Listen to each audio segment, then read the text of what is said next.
Before we get started, I'm going to show you what I'm doing here on the bench. Here's the amplifier. At the moment we're driving one channel only, and the speaker, well not the speaker, but the speaker outputs, which is this pair, is going to this 8 ohm load. That's going away to the AC millivolt meter, and this is our power supply, and the scope is being used purely so we can see what's going on. I'm not taking any measurements off the scope, partly because I'm on a ×10 probe and the meter here is generally easier to read. Now it's at this point the controversy starts, and the first one is its claimed working voltage is 15 to 36 volts. But then it says recommended 32 volts. So what does that mean? Does it mean if we use 36, it's close to the limits of the specification and it could blow up? What I'm doing is I'm going to use 32 volts for all these tests, and I will briefly take it up to 36. But I shan't leave it like that, and I shan't do 4 ohm tests at 36 volts. This particular amplifier, it's called a TDA7498, but the magic letter is E. This is the E version, and it's claimed to have better power into low impedances. Low impedances is rather undefined, but I would suggest that 4 ohms would be classed as the low impedance. So that's what we're going to test it on. The basic version without the E is not one that I've ever tested, but apparently it doesn't like 4 ohm loads. For what reason, I don't know. Whether it blows up current limits, I don't know. So we're using the E version here, and its claim power at 10% distortion is 160 watts times 2, which you'll be most surprised to hear, I think is a tad on the optimistic side. But we won't get overexcited. We will measure it and see. All the results, I will also give it to you in voltage across the 8 ohms. So it'll be an RMS voltage across 8 ohms. Now the reason for doing this is because some people say, oh, you're calculating it in a different way. But there's only two, well there is 2 ways. There's the Chinese way, which I don't know how they arrive at the power.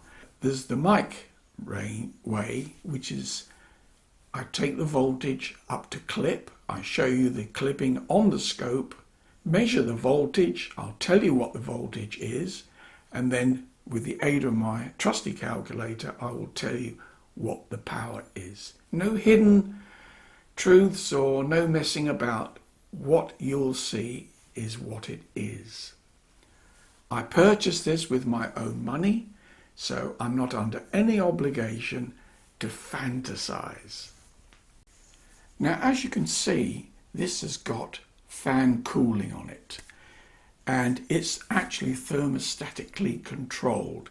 It's powered up now, as you can see by the red LED. You've got to have a red LED. Without that, the product is rubbish. You know that, and I know that. It's sitting under quiescent conditions at the moment with 32 volts, and it's drawing 1.8 watts. And clearly the fan is not running, so that is basically the whole product sitting here doing not a lot. And that's 50 milliamps.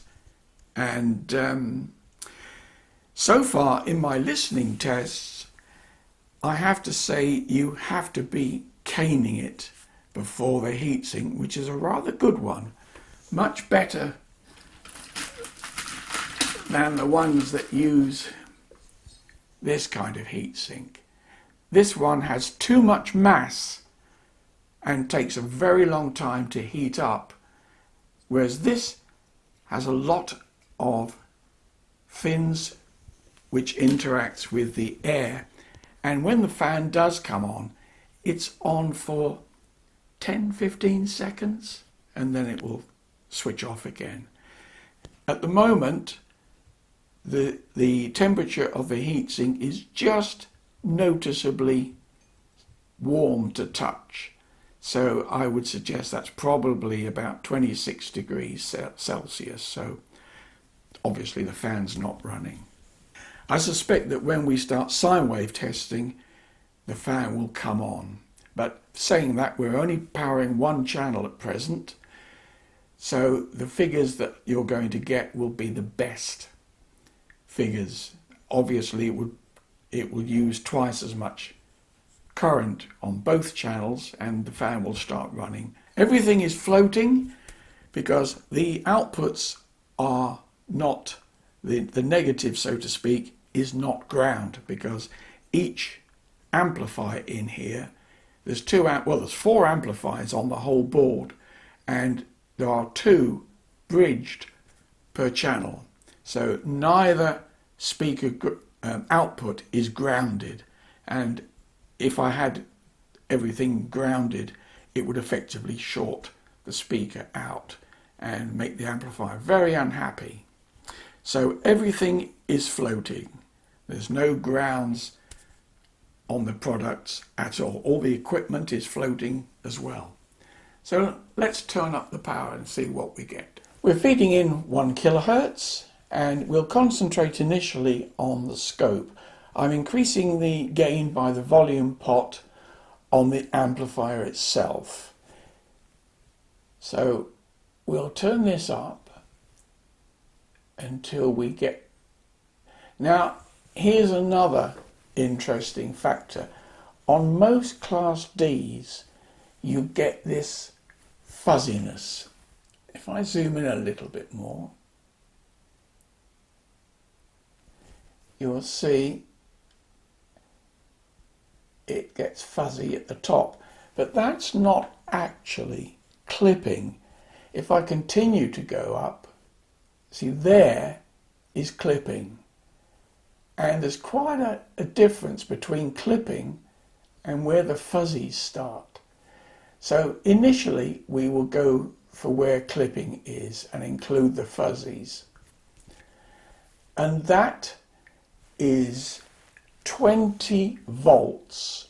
We're on the 3 volt scale, which is the second one down, times 10. So you can see the meter is exactly on 20 volts. Now, according to my meter, that is 50 watts into 8 ohms. Same conditions, I'm just going to take a reading now when it starts to go fuzzy, which if you look at the top is about there. So that we can regard as clean. And we are now getting, I won't bother to show you this, but we're getting 16 volts across 8 ohms. Now that corresponds to just 32 watts into 8 ohms. I don't know if this is going to be a wise thing to do, but I've put the voltage up to 36 volts and we will see whether it goes bang or what. Well, again, there's the fuzzies, and if we go for clip, there's clip, and we've now got 21, 22, 23 volts RMS. And a quick calculation, 66 watts. So that is actually the maximum that you can get from this amplifier into 8 ohms. 60 watts, 66 watts RMS, and even less if you include the fuzzies, which is a long, long way from 160 watts. Right, I've reconfigured the load, and we're now going to do the same tests into 4 ohms. And again, everything else is the same. We're back to 32 volts, by the way. Here we go, and there the fuzzies start, and that is maximum power, which is 15, 16, 17, 18, 19 volts across 4 ohms. 19 times 19 equals, divided by 4, 90 watts. Well, I hope you agree that I'm testing this fairly, because I get quite a few comments from people saying that I hate Chinese amplifiers. I don't. I really don't. I want them to be good. I really do. But all I'm doing is showing you how I've done these tests, and if you think I'm doing them wrong, or I should be doing them only when the sun shines or something like that, I'd love to hear from you. But I think I'm doing them the fair way to do it, and I judge all amplifiers like this.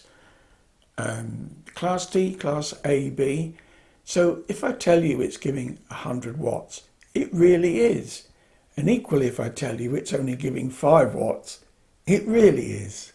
Because I don't get any money from doing these. I have to buy the products with my own money, which is hardly surprising, because no manufacturer is going to send me amplifiers that are out of spec or wrong in some way, are they? No one's going to do that. So when you see people come on YouTube and they test it and they say, this is wonderful, those that have actually bothered to test it, because so many people just switch it on and play music and say, oh yeah, 150 watts per channel, they are misleading you. But saying that, they've been given the product free, so they're not going to say it's junk.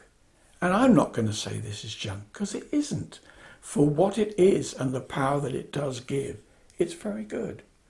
Anyway, enough waffle. You've heard it all from me before, I know. I'm going to have a look at the frequency response now, and I'll just show you what the figures are and how it looks, because it's a bit boring seeing the old line going across and zooming from one side to the other. So, and the other thing, of course, we need to do is to see how the output filters are, because the output filters really will decide the balance of the sound. Some of them, as you've seen previously, they don't like 4 ohms. Some of them give a rise in the high frequencies at 8 ohms.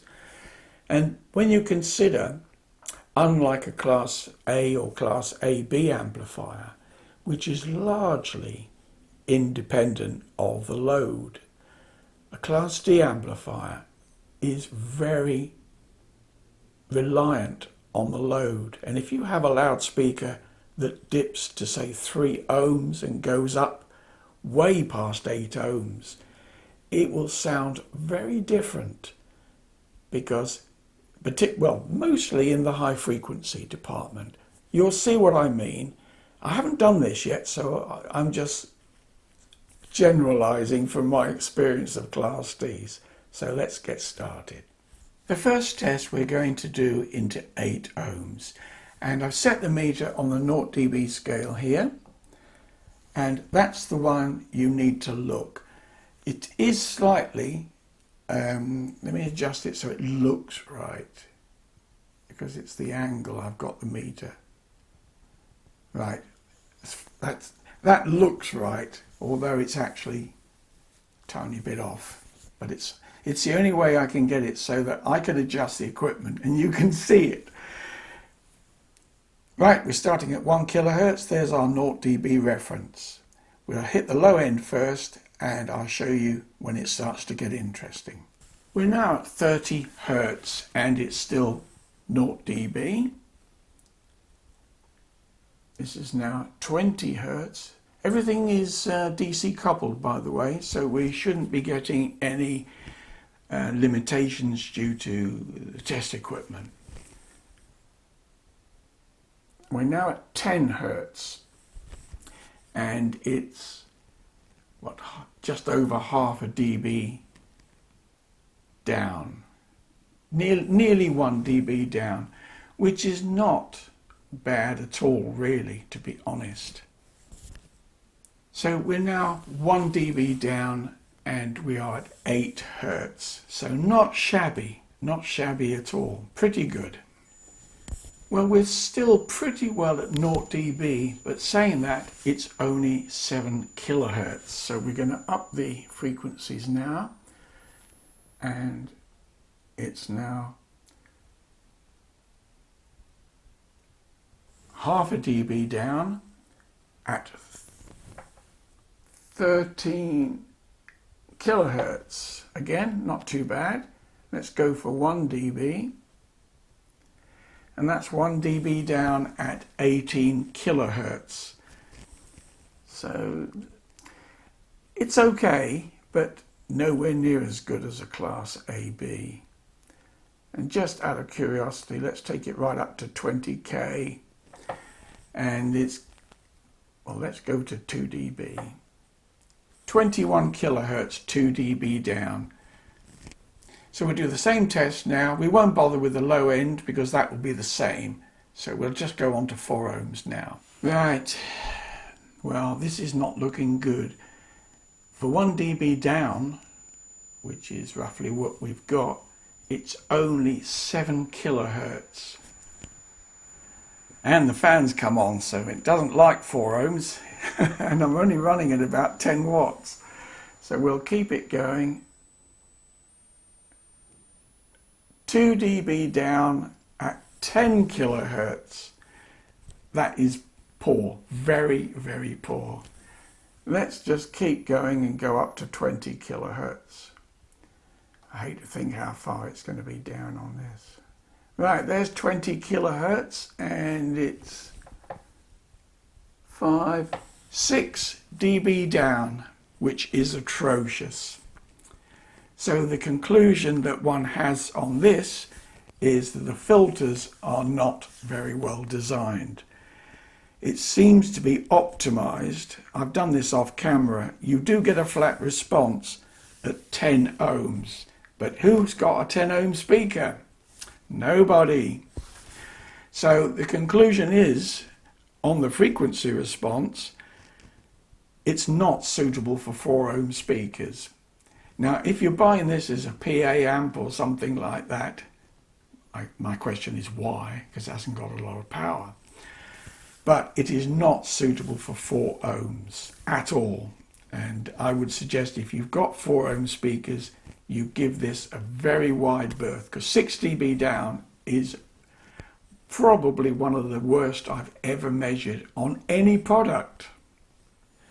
Just thought I'd show you a few square waves. This is a square wave at 1 kilohertz into 8 ohm, and there's a little bit of overshoot on it, but the square wave doesn't look too bad.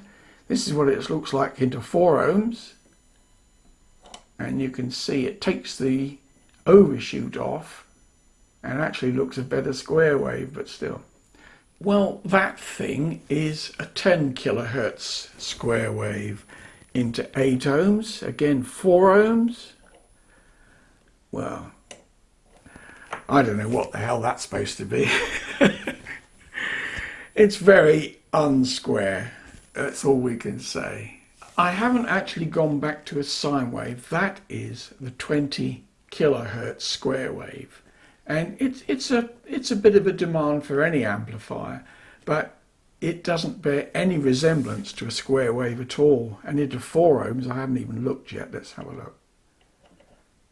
Well, it just takes the level down, which is what you'd expect, because the filter doesn't like 4 ohms, does it? We won't do that any longer. It's painful, isn't it? Unlike many of Class D amplifiers, which are made by Texas Instruments, this one's made by ST Microelectronics and is a relatively old chip. It's been around for quite a while. And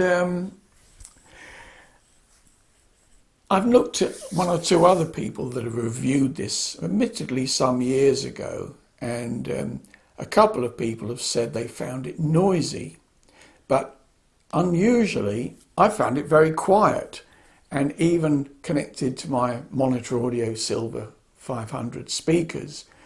With my ear right at the tweeter, it's completely silent. There's not a hint of buzz or anything like that. So maybe I'm lucky, I don't know. But certainly it actually sounds okay. Now, I know you looked at the numbers and looked at the square waves with me here, and it should sound really quite awful. But strangely enough, it doesn't. It's no match for the L12, so don't think that this is going to be anywhere near it, both on the bench and with these things. But for what it costs, it's very low cost. And if you're looking for a 50 watt amplifier or about 90 watts into 4 ohms, well, I would suggest it is not suitable for 4 ohms. Full stop. Because it's way out of the sort of audiophile or hi-fi bracket. Being 8 dB down at 20k is farcical. I might actually in the future experiment with the coils. Now the coils, as I mentioned before, and the capacitors are optimized. You get a very nice flat response up to about 22k with a 10 ohm load, but we haven't got a 10 ohm load, have we? Unless you've got a very strange pair of speakers. So if you have an 8 ohm speaker that dips quite a bit down to 3 or 4 ohms, I would suggest it won't sound that good. It will sound lacking in top and detail. And as you get all that roll off of power into 4 ohms, just don't use 4 ohm speakers. If you have got 4 ohm speakers, don't buy this because you'll regret it. Into 8 ohms, it plays quite a nice tune, and I found it strangely acceptable. I've been listening to it for 2 weeks now. When I've switched over to the L12, there's quite a noticeable difference. There really is. It gets louder than you'd think for 50 watts. Now the amplifier is a bridge connection, i.e. there's actually 2 amplifiers per channel. And there are some configurations that you can do to make this a mono board, but it doesn't actually increase the power as such. All it does is put the amplifiers in parallel, so you're not bridging them because it's already bridged to give you the power that it does. So you can't get more power out of it, but you could theoretically. I haven't tried this, but you should get more power potentially into 4 ohms, but then you've only got a mono amplifier and you'd have to buy another one. And I would suggest, rather than doing that, you get a better amplifier to start with. This is what it is. It's cheap, and for what you get, it's into 8 ohms. It's not a bad little amplifier. It's got good heat control with that fan, and the whole thing runs cool. The chokes are nice and big. Just a pity they're the wrong value. Well, what do you expect? A little more effort, this could be a very good amplifier. And if someone is more bothered than I am, I'm sure maybe we could take some turns off the chokes or change the capacitors. Personally, I can't be bothered. I really can't. It is what it is. It's cheap and cheerful.